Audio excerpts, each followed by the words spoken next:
Bruno Menezes.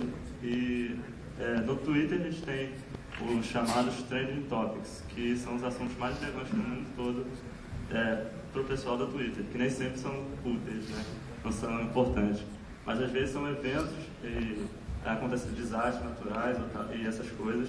E as pessoas ficam olhando esses assuntos e normalmente são só texto, mas eu quis fazer um jeito de visualizar fotos que têm a ver com os Trending Topics. Então, o meu hack se chama Trending Pix, que ele busca os Trending Topics no Twitter e as fotos relacionadas a eles no Twitter. Aí eu estou usando essa biblioteca chamada GoWires para visualizar as fotos mais